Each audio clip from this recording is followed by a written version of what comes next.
ಕೇರ್ಪುರಂ ಸರೌಂಡಿಂಗಲ್ಲಿ ಯಾರು ಮನೆ ನೋಡ್ತಿದ್ದೀರಾ ಅವ್ರಿಗೆ ಒಂದು ಒಳ್ಳೆ ಮನೆ ತೊಗೊಂಬಂದಿದ್ದೀನಿ. G+1 building. ಗ್ರೌಂಡ್ ಫ್ಲೋರಲ್ಲಿ ಬಂದು ಸಿಂಗಲ್ BHK, ಫಸ್ಟ್ ಫ್ಲೋರ್ ಬಂದು 2 BHK. ಸೊ ಓನ್ ಬೋರ್ ಇದೆ, ಸಂಪು 10,000 ಲೀಟ್ರು ಕೆಪಾಸಿಟಿ ಇರೋ ಸಂಪ್ ಇದೆ. ಪ್ಲಸ್ ನಿಮಗೆ ಇಂಟೀರಿಯರ್ ಇರ್ಬೋದು, ಮತ್ತು ನಿಮಗೆ ವುಡ್ ವರ್ಕ್ ಇರ್ಬೋದು, A to Z ಮಾಡಿದ್ದಾರೆ. ಈ ಲೇಔಟ್ ಬಂದು ಕೇರ್ಪುರಂ ನಿಯರ್ ಇದೆ. ಸೊ ಈ ಎಂಟೈರ್ ಲೇಔಟ್ಗೆ ಈ ಖಾತಾ ಇದೆ, ಇಂಡಿವಿಜುವಲ್ ಈ ಖಾತಾ ಇಲ್ಲ. ಪಂಚಾಯತಿ ಲಿಮಿಟ್ ಬರುತ್ತೆ, ಪಂಚಾಯತಿ 9/10 ಬರುತ್ತೆ. ಸೊ GPO ರಿಜಿಸ್ಟ್ರೇಷನ್ ಮಾತ್ರ ಆಗುತ್ತೆ. ಇದು ಪ್ರೈಸ್ ಬಂದು 1,30,30,00,000 ಹೇಳ್ತಾ ಇದ್ದಾರೆ ಓನರು. ನೆಗೋಷಿಯಬಲ್ ಆಗುತ್ತೆ, ಬಟ್ ಜಾಸ್ತಿ ಆಗಲ್ಲ. ಇಂಟ್ರೆಸ್ಟ್ ಇರೋರು ಮಾತ್ರ ಕಾಲ್ ಮಾಡಿ. ಸೊ GPO ರಿಜಿಸ್ಟ್ರೇಷನ್ ಮಾತ್ರ ಆಗುತ್ತೆ, ಮತ್ತು ಈ ಖಾತಾ ಆದಮೇಲೆ ಮತ್ತೆ ನಿಮಗೆ ನಾರ್ಮಲ್ ರಿಜಿಸ್ಟ್ರೇಷನ್ ಆಗೋದು. ಸೊ ಇಂಟ್ರೆಸ್ಟ್ ಇರೋ ಸೀರಿಯಸ್ ಬೈಯರ್ ಯಾರಿದ್ದೀರಾ ಅವ್ರು ಮಾತ್ರ ಕಾಲ್ ಮಾಡಿ.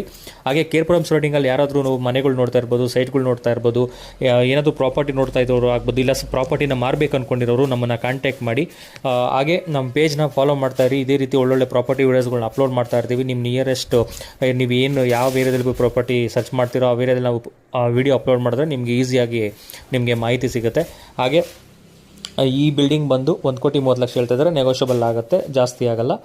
ಈಸ್ಟ್ ಫೇಸಿಂಗ್ ಬಿಲ್ಡಿಂಗ್ ಇದು, G+1 building. Ground floor 1 BHK, first floor ಬಂದು ನಿಮಗೆ 2 BHK. ಸೊ ವುಡ್ ವರ್ಕು ಎಲ್ಲ ಮಾಡಿದರೆ. ಸೊ ನ್ಯೂಲಿ ಕನ್ಸ್ಟ್ರಕ್ಷನ್ ಆಗಿರೋ ಬಿಲ್ಡಿಂಗು, ಕೆಲವು ಫಿಟ್ಟಿಂಗ್ಸ್ ಮಾತ್ರ ಪೆಂಡಿಂಗ್ ಇದೆ.